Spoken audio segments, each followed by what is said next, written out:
The first time my son told me something was wrong with his mother, he was 9 years old. We were sitting in my truck outside a grocery store when he suddenly asked me a strange question. "Dad, can people pretend to cry?" I laughed a little at first. "Yeah, sometimes." He stared out the window quietly. Then he whispered, "Mom does that." I should have paid attention. But when you've been married to someone for 13 years, your brain fights against the idea that the person you love might be manipulating everyone around them. So I ignored it. Until my entire life collapsed. 2 years later, my wife Rebecca filed for divorce. But divorce wasn't enough for her. She accused me of being emotionally abusive toward our son Ethan. According to her, I had anger issues, violent mood swings, and behavior that made Ethan afraid to be around me. None of it was true. But truth means very little once someone builds a believable story around you, especially when they know exactly how to play the victim. Rebecca was smart. She never screamed in public, never lost control around other people, never left proof. Every accusation sounded believable because she delivered it calmly. Soft voice, fake trembling hands, perfect timing. Meanwhile, I looked exhausted all the time from stress and sleepless nights. Guess who the court believed? Within months, I was barely seeing Ethan anymore. He was 14, quiet kid, loved computers, hated conflict. The divorce destroyed him. At least that's what I thought. Then I started noticing something strange. Every time Ethan returned from Rebecca's house, he acted nervous around me for the first hour. Then slowly became normal again, like he had to reset himself. One evening I finally asked him directly, "Do you actually feel unsafe with me?" He looked confused. "What? No. But your mother says..." "She says a lot of things." That sentence stayed in my head for days. A week later, Child Protective Services interviewed Ethan privately at school. After that meeting, Rebecca suddenly filed an emergency motion claiming Ethan admitted he was terrified of me. I felt sick, because I knew exactly where this was going. Once the court labels a father unstable, climbing out of that hole becomes nearly impossible. My lawyer tried to stay optimistic, but even he looked worried. Then came the psychological evaluation. Rebecca walked in acting emotional and fragile. I walked in angry and exhausted. Again. Guess who looked more believable? The evaluator recommended supervised visitation until the investigation ended. Supervised visitation. Do you know what it feels like talking to your own son while another adult watches you like a criminal? It changes you. I started doubting myself constantly. Maybe I worked too much. Maybe I raised my voice during arguments more than I remembered. Maybe I failed somehow without realizing it. Rebecca loved that stage because self-doubt makes people weak. Then one night everything changed. At almost midnight, Ethan called me. Not texted, called. The second I answered, I knew something was wrong because he was breathing hard. "Dad, please come get me." I grabbed my keys immediately. When I arrived at Rebecca's house, Ethan was sitting outside on the curb with a backpack beside him. Rebecca stormed out seconds later. "What the hell are you doing here?" she shouted. Ethan stood up quickly. "I'm staying with Dad tonight." Rebecca's expression changed instantly. Not anger, fear, real fear. "You don't understand what you're doing," she hissed at him. That sentence hit me hard. Not, "Please stay," not, "Let's talk," just panic. Ethan climbed into my truck without another word. The entire drive home, he stayed silent. Then finally he said something that made my stomach tighten. "She thinks I still believe her." Lily took a deep breath before continuing. "For years. I believed I was Amelia Carter, because after the fire, I was taken in illegally. She looked directly at the jury again. My birth certificate was changed. My records were erased. My last name disappeared. A tear rolled down one juror's face. But people make mistakes when they lie. Lily opened another document.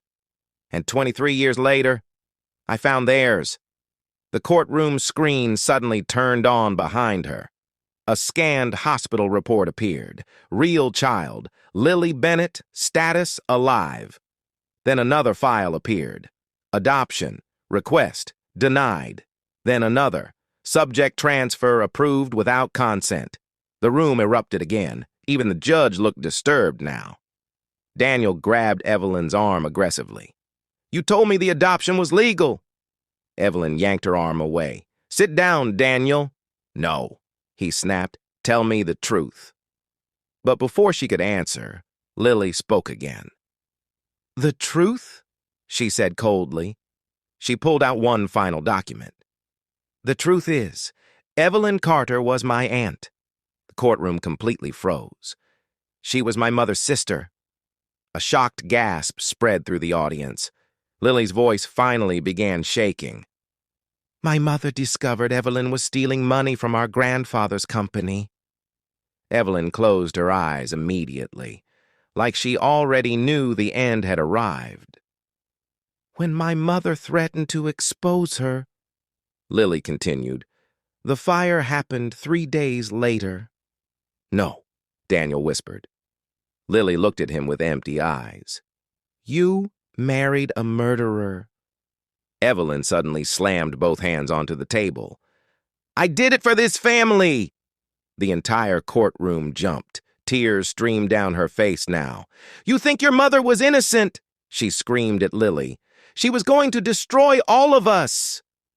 Daniel stepped backward slowly, like he no longer recognized the woman standing in front of him. Evelyn kept crying. I gave you everything. A better life, money, education, protection. You stole my life, Lily replied quietly. That sentence hit harder than screaming ever could. Complete silence filled the courtroom. Evelyn slowly sat back down, defeated, broken, finished. The judge stared at the evidence for several long seconds before speaking.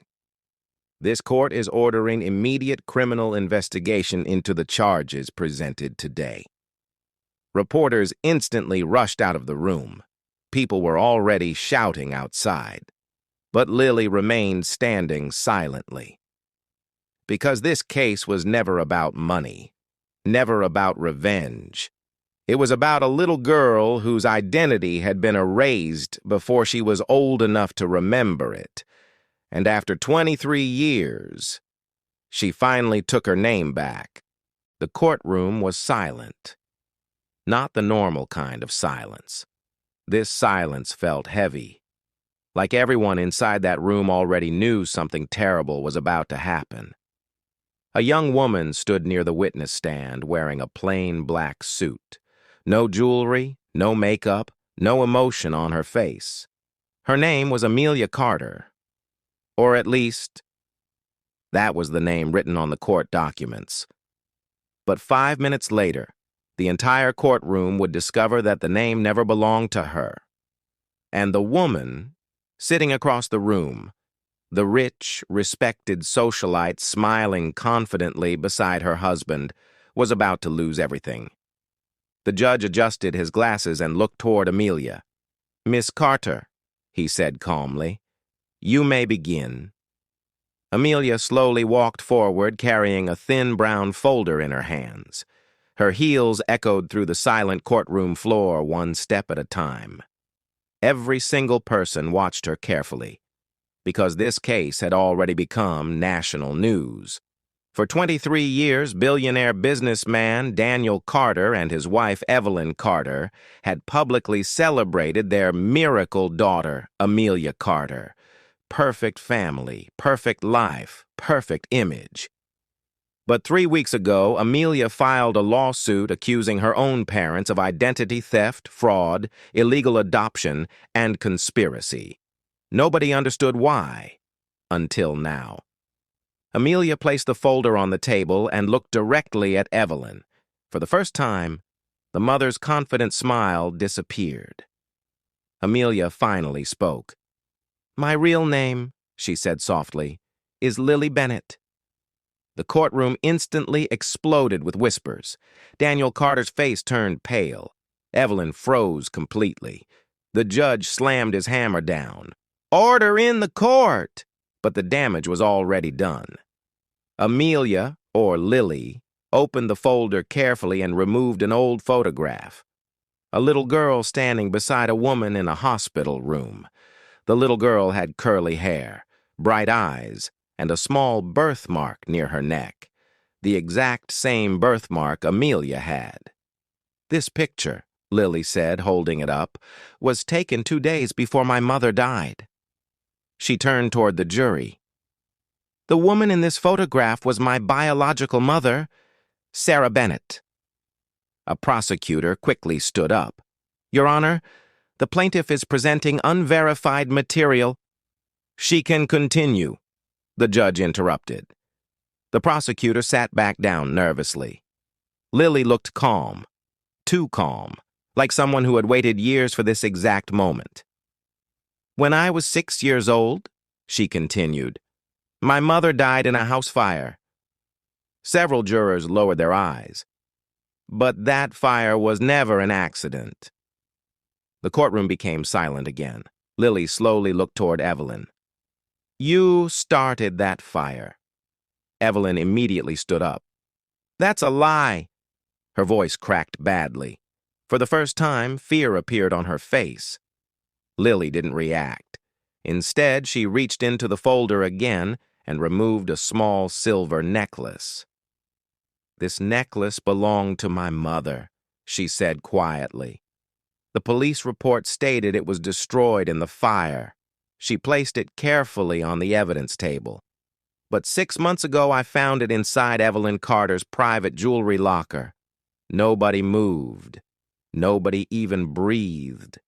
Daniel slowly turned toward his wife. "What is she talking about?" he whispered. Evelyn's lips trembled. "She's manipulating you."